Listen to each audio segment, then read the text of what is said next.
She wasn't supposed to be home that night. It's strange how some nights feel heavier than others, not because of storms or shadows, but because of something you can't quite name, like the air itself knows what's about to happen. October 14th, 2019, was one of those nights. A quiet Wednesday in a small town tucked between cornfields and wooded hills in southern Wisconsin. The kind of place where people still leave their doors unlocked and wave at strangers, where everyone knows each other, or at least they think they do. Her name was Anna Whitaker, 32 years old, elementary school art teacher. She lived alone in a 2-story farmhouse her grandparents had left her just outside the town of Mill Creek. She loved early mornings, coffee on the porch, and sketching the birds that gathered near the apple tree out front.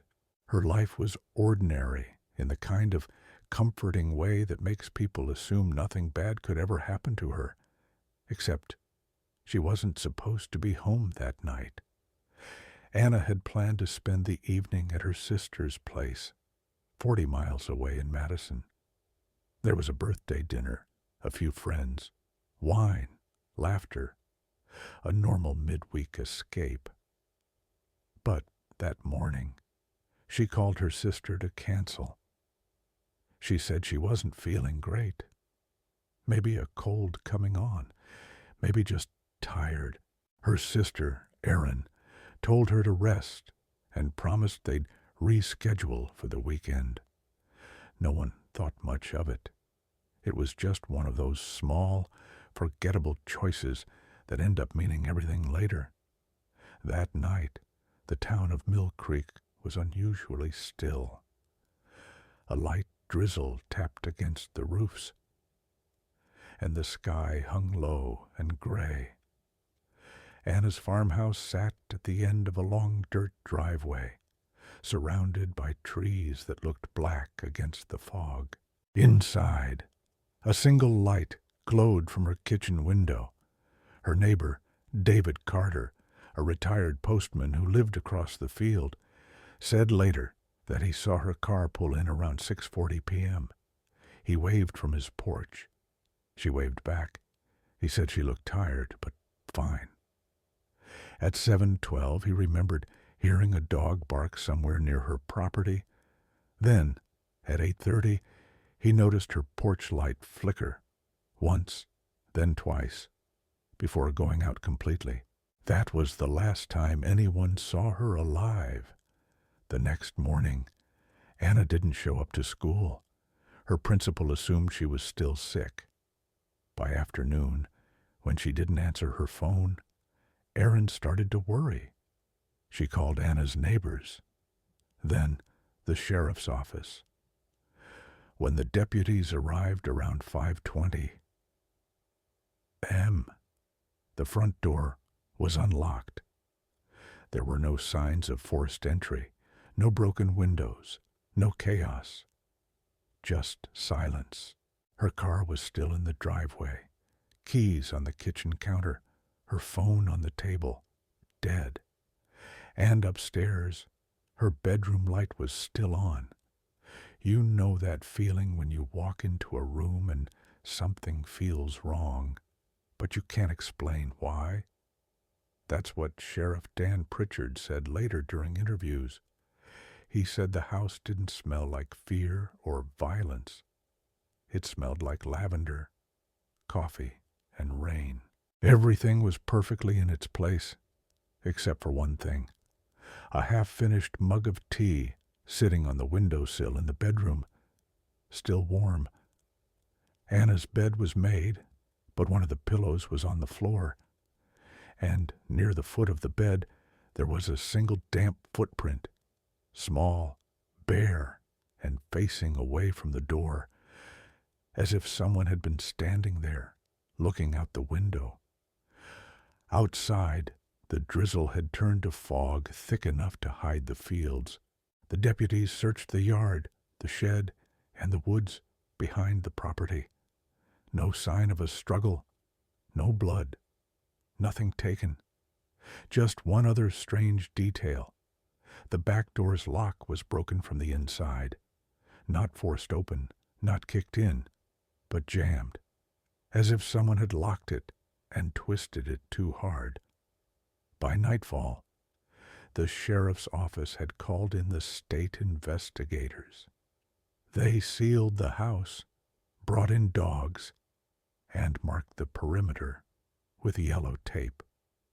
David Carter, the neighbor, said he stood on his porch until almost midnight, watching the lights from the police cars reflect off the fog. He said it didn't look like a crime scene. It looked like a ghost story. And yet, by every definition, it was a crime. The official report listed Anna Whitaker as missing, presumed endangered. But everyone in Mill Creek already knew what that meant.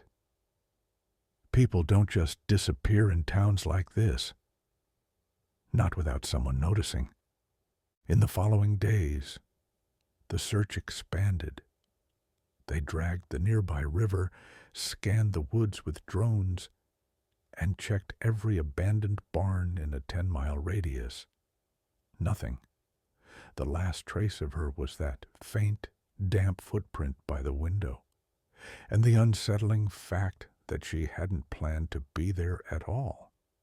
Erin said later that she couldn't stop thinking about that her sister was supposed to be somewhere else entirely.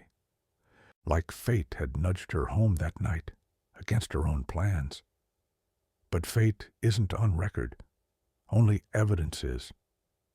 And in the case file, the evidence didn't make sense.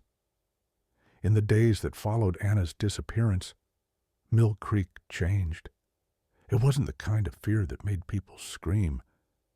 It was quieter, the kind that makes you check your locks twice and leave a light on in the hallway. People talked in whispers at the diner, in line at the post office, at the school where her empty desk became a reminder that something terrible had happened. Sheriff Pritchard led the case personally. He'd known Anna since she was a teenager, said she was the kind of person who never caused trouble and always waved first. That's why it didn't sit right with him. He said from the beginning, this wasn't a random disappearance.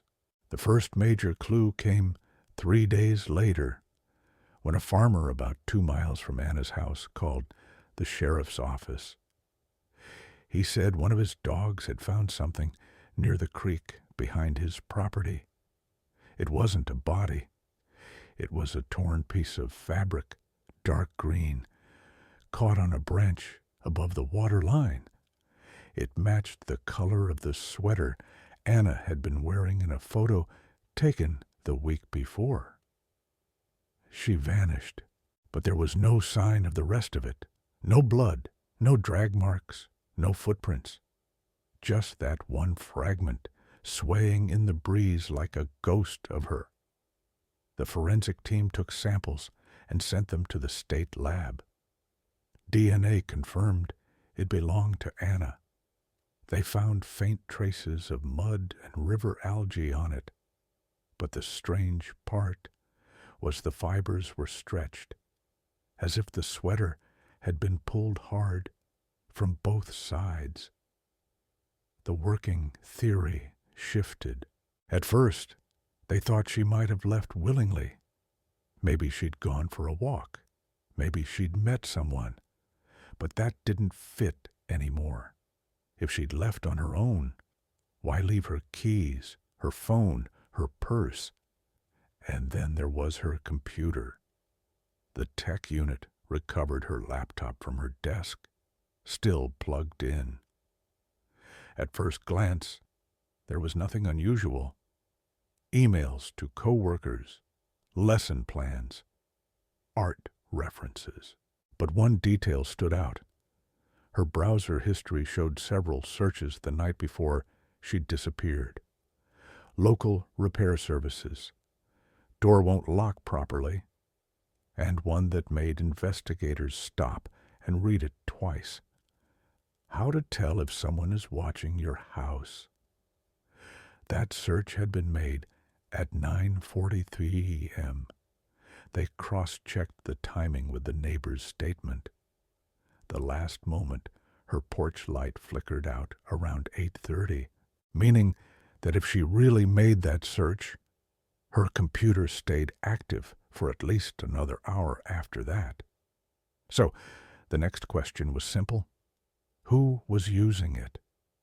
Her sister Erin told police Anna had mentioned hearing strange noises outside her house the week before. Soft scraping, like someone walking on gravel at night.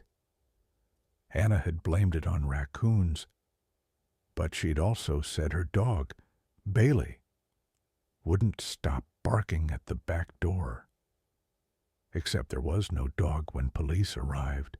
No food bowl, no leash, no trace of one ever living there. When investigators asked Erin about it again, she looked confused. Bailey? That was her childhood dog. He died 5 years ago.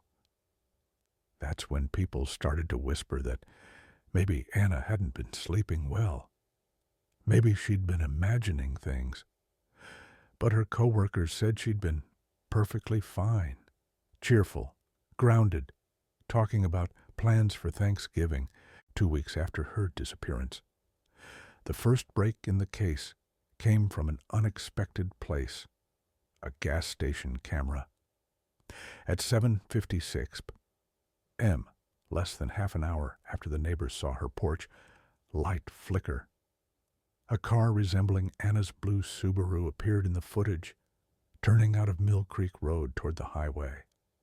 The video was grainy, barely visible through the drizzle, but one thing was clear. The driver wasn't Anna. The figure behind the wheel was taller, broader, and wore a dark hood. Investigators pulled every camera angle they could from that night, but the trail vanished after that one frame. No license plate, no clear face, nothing to hold on to. Sheriff Pritchard started to believe they were looking at a staged disappearance. Someone had taken her.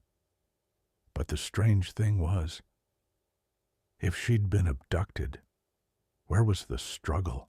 A few nights later, officers returned to the farmhouse for another sweep. That's when Deputy Claire Morton noticed something odd in the kitchen. The refrigerator door had faint scratches on the inside edge, thin, curved lines, like someone had clawed at it. Forensics later determined the marks were made by fingernails. But there were no prints, no DNA, nothing to tell them whose hands they were. The official timeline became blurry. The last confirmed sighting was 6:40 m, was when the neighbor waved. The last digital activity, 9:43 p.m., that eerie Google search. Somewhere in those 3 hours, she vanished. Investigators brought in experts from Madison, profilers, forensic analysts, even a sound technician who studied the neighbor's statement about the barking dog. They reconstructed the area, tested sound travel distances. If there had been someone moving outside Anna's house that night, David Carter should have heard something more, footsteps, an engine, voices, but he didn't. And then came the phone record. When they powered up Anna's phone, they found no outgoing calls after 6:02 p.m. in it, but one incoming call stood out, marked as unknown number, lasting 27 seconds at 7:47 m. No voicemail, no trace. It pinged from a cell tower only a mile away from her home. They subpoenaed carrier records and found the signal was from a prepaid phone purchased 2 towns over 2 days before her disappearance. No name, no address, cash transaction. The phone was never used again, The working theory became darker. Whoever called her knew her. They knew she'd be home that night, and she wasn't supposed to be. Neighbors told police that earlier that week, a white pickup truck had been parked by the side of the road leading to her house, 3 separate evenings in a row. Nobody recognized it. One neighbor thought it might belong to a farmhand. Another swore it was the same truck seen near the school parking lot months before. But no one got a plate number. Investigators canvassed the area. They found tire impressions in the mud near her driveway, fresh, deep, and slightly off-center, like the truck had backed up suddenly before turning out to the road. When the forensics team cast the impressions, they found something embedded in one of them. A small piece of plastic, clear, slightly curved. It turned out to be part of a headlight cover from a model of Ford pickup made between 2006 and 2008. It wasn't much, but it was the first tangible sign that someone had been there. And yet, every new clue only made things worse. Because if this was a planned abduction, how could anyone have known she'd canceled her trip that night? Her sister said only 3 people knew: herself, her boyfriend Matt, and one of Anna's co-workers, a fellow teacher named Emily Rhodes. Matt told police he'd been working late that night, fixing HVAC units at a storage facility 20 miles away.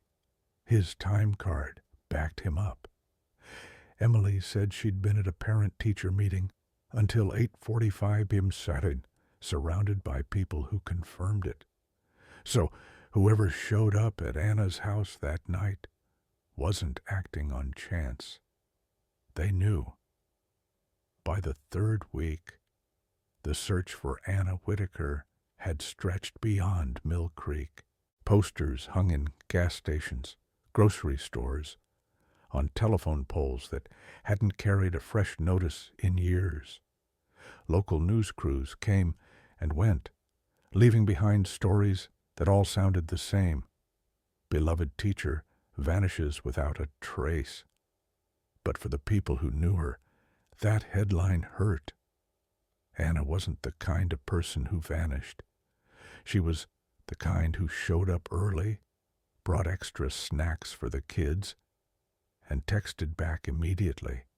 Sheriff Pritchard's team was running on fumes. Leads went cold. Tips poured in from psychics, self-proclaimed witnesses, and strangers who swore they'd seen her at rest stops or diners across the state. None of them checked out. Then, one night, around 2 a.m., the sheriff's office got a call from the night dispatcher at the Mill Creek Electric Cooperative. A technician had been reviewing maintenance logs from the night Anna disappeared. He noticed something odd. A momentary power dip at exactly 8:31 p.m., isolated to a half-mile radius around Anna's property. It lasted just 12 seconds, too short to register as an outage, but long enough to reset certain electronic devices. It didn't seem significant until they realized that was the exact time the neighbor had seen her porch light flicker. Investigators returned to the farmhouse again. They checked the breaker, the wiring, everything. No faults. Whatever caused that surge didn't come from inside the house. It came from the grid. The technician explained it in simple terms. It was as if something heavy had drawn power. A sudden load, then gone just as fast. He said it could have been a damaged transformer, or someone tapping the line with industrial equipment. But there was no reason for anyone to be using that kind of power near her property at night.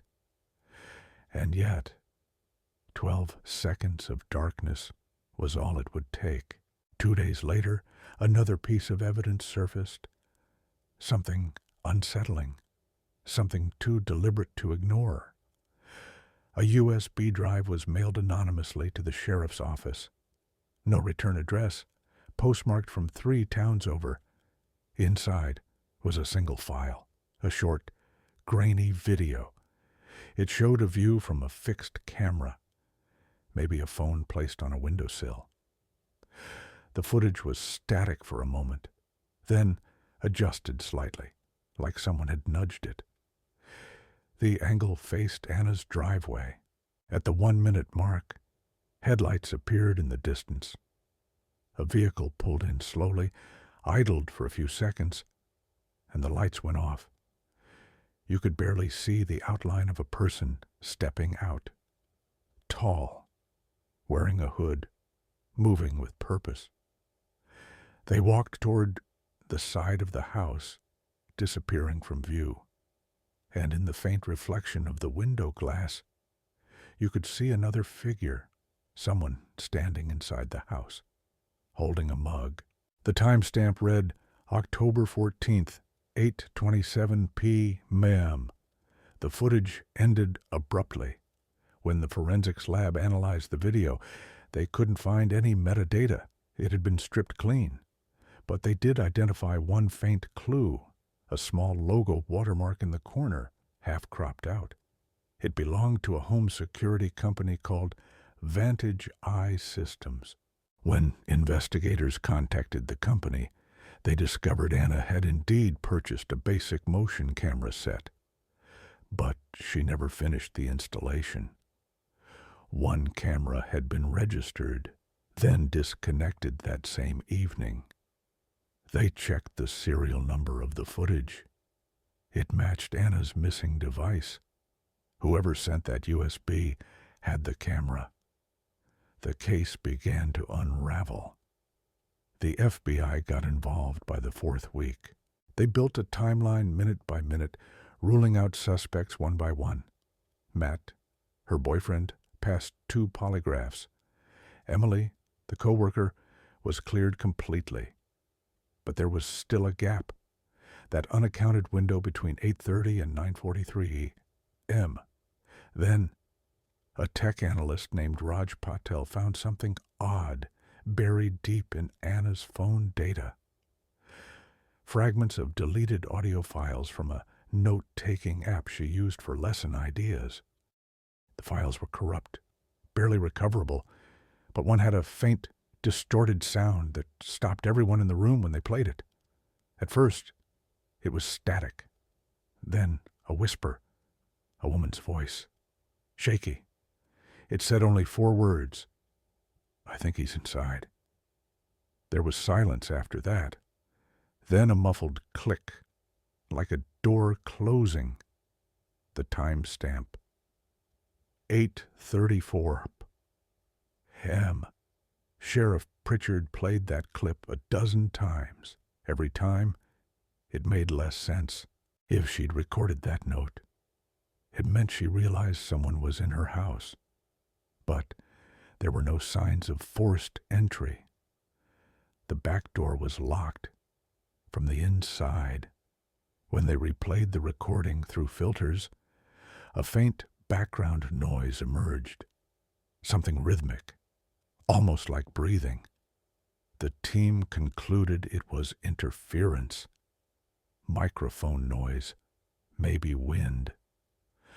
But one analyst insisted it was closer to a low hum, the kind made by someone exhaling close to the mic. By now, the public was obsessed. Forums, Reddit threads, and amateur sleuths tore the case apart. Some believed she was abducted by someone she knew. Others claimed she'd staged her disappearance to escape a hidden life. But one theory gained traction, that Anna had become paranoid, convinced she was being watched, and that fear had consumed her until she made it real. Even Aaron began to question that possibility. Her sister had mentioned shadows near her windows and the feeling of being watched. But Erin said what haunted her most wasn't what Anna said. It was how she said it, like she already knew who it was. Then came the break no one expected. In December, almost 2 months after Anna vanished, a hunter discovered a shallow grave 1/2 mile from the edge of Mill Creek Forest. Inside were fragments of clothing and bone, scattered by wildlife. The dental records confirmed what everyone already feared. It was Anna, but the condition of her remains only deepened the mystery. There were no signs of blunt force, trauma, no bullet wounds, no knife marks. Cause of death, undetermined. What was clear, though, was that she hadn't been buried right away.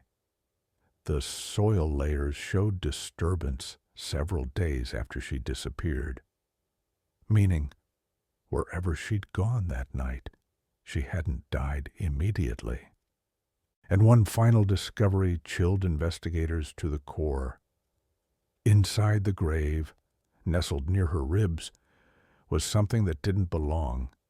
A broken piece of glass, thick, curved, and faintly tinted blue. It matched the same plastic fragment found in the tire impression by her driveway. Part of a headlight cover. The vehicle that had been there that night was the same one that carried her away. When the FBI traced all local vehicle registrations matching that make and model, only 6 were registered in a 50-mile radius. 5 checked out. The 6th belonged to a man named Howard Howie Dunn, a seasonal maintenance worker employed by the local school district. He'd helped with minor repairs at the school where Anna worked, fixing doors, painting hallways, small maintenance tasks. He had a clean record, lived alone, and had quietly quit his job a week after she vanished. When investigators questioned him, he seemed calm, polite, even. He said he'd liked Anna, that she was kind, but he hadn't seen her in weeks before the incident.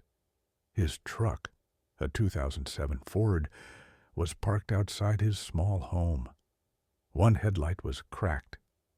Forensics confirmed it matched the fragment from her driveway. When asked about it, Howie claimed he'd hit a deer that night on the road outside town. He even had a repair quote from a local shop, dated the next day. The shop owner confirmed he'd stopped by, but never left the truck. He'd just asked for an estimate.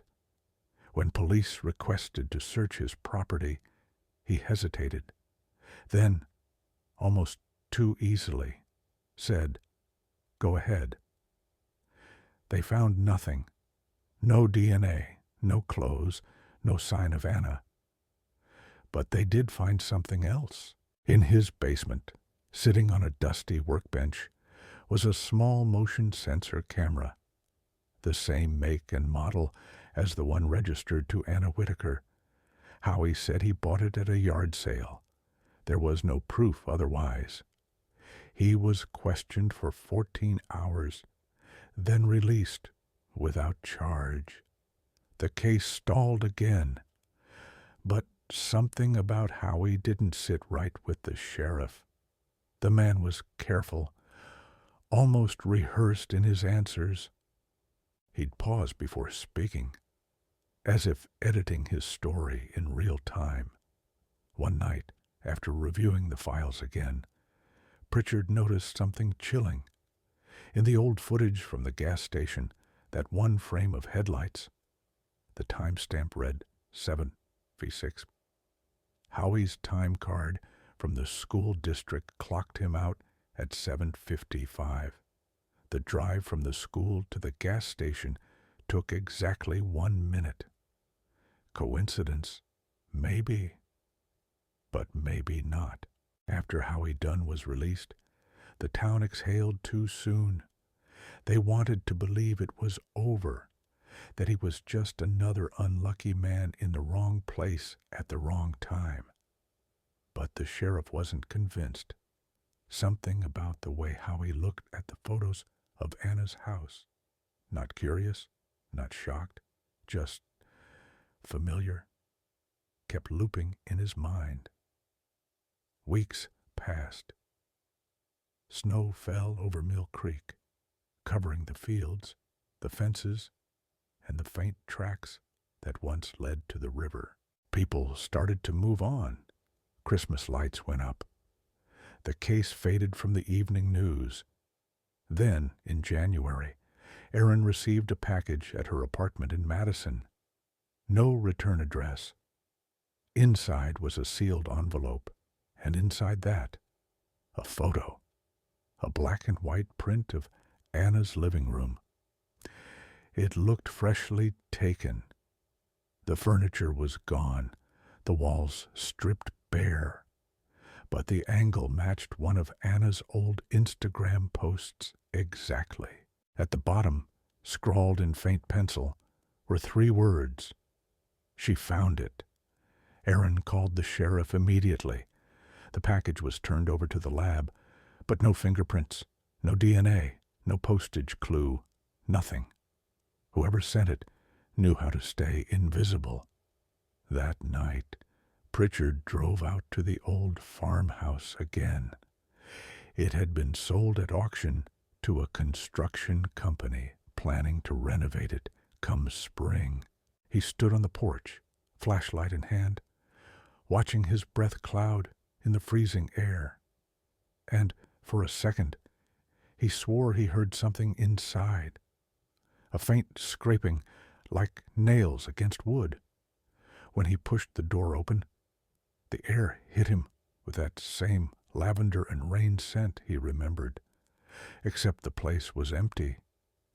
The window where the mug once sat was boarded over, but the floorboards beneath it had a loose panel, just barely shifted. When he pried it up, he found a small compartment, old wood, dust, and beneath it a yellowed envelope. Inside were 2 things, a single photograph and a folded note. The photo showed Anna standing next to a man. Half his face was obscured by shadow, but the sheriff recognized the outline immediately. Howie Dunn. The note, written in Anna's handwriting, said, "If anything happens, it's because I asked the wrong questions." The next morning, police executed a new warrant. They searched Howie's home again, the basement, the attic, the shed behind his property. This time, they brought cadaver dogs. One of them alerted near the back wall of the basement. When they pulled away, the drywall, they found a cavity about 4 feet wide. Inside were boxes of old maintenance records, notebooks, and several small VHS tapes, labeled only with dates. Most were blank or too damaged to play. But one, dated October 14th, 2019, contained footage that froze everyone in the room. It showed the inside of Anna's house, filmed from a hidden corner. At first, everything looked still.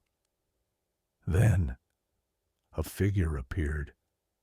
Anna, walking through the living room, holding a phone, pacing nervously. You could hear her whispering to someone, though the words were muffled.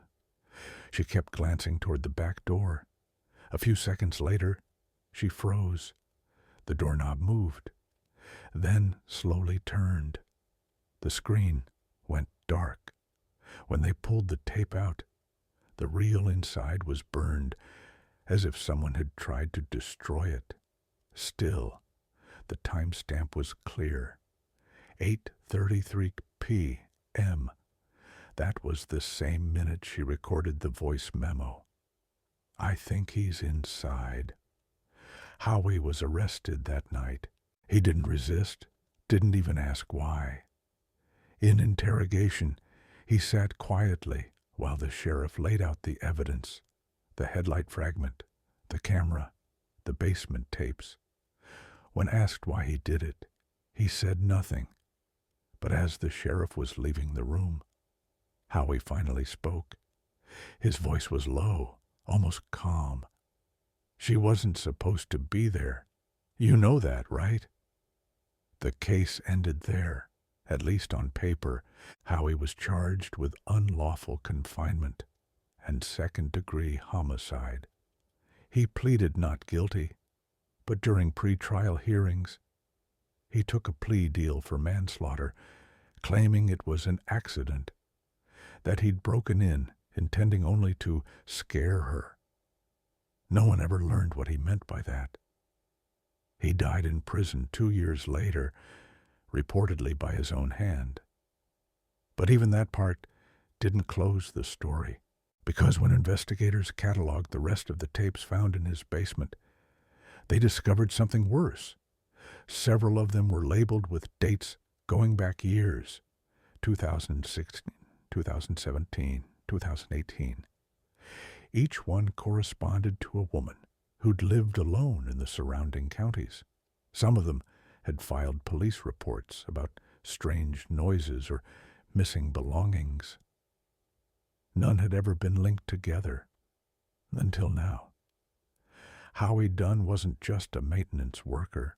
He'd been installing hidden cameras in homes for years.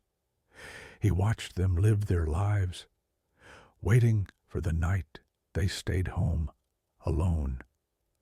Anna's case became national news for a brief time.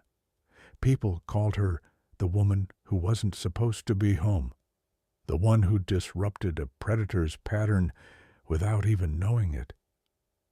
If she'd gone to her sister's that night, someone else might have been next. But even after the arrest, the town never really settled.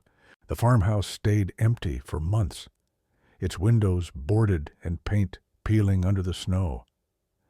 And when the construction crew finally began renovations, one worker reported something strange. He said that on the first night, as he packed up his tools, the porch light flickered, once, then twice. And when he looked through the window, he swore he saw a woman's reflection, standing by the sill, holding a mug. No one believed him, of course, but by morning his toolbox was found inside the house, and the door was still locked. People like to say that evil announces itself, that there's always a warning. But sometimes it hides in plain sight, behind a smile, a repairman's uniform, or a familiar knock on the door. Anna had felt it, that quiet dread in the pit of her stomach, the sense that someone was watching, waiting for her routine to slip. And in the end, it wasn't fate that brought her home that night. It was instinct, something she couldn't explain but couldn't ignore either. She just didn't know it was already too late. Because the real horror of Mill Creek isn't what happened to Anna Whitaker. It's how easily it could happen to anyone. How one ordinary night, one small decision, can open a door you can never close again. If you think this story was strange, wait until you hear what happened to the next family who moved into that same farmhouse. Make sure to subscribe to Last Seen and turn on notifications so you don't miss the next story. And if you think you'd never make the same mistake Anna did, just remember, she wasn't supposed to be home that night.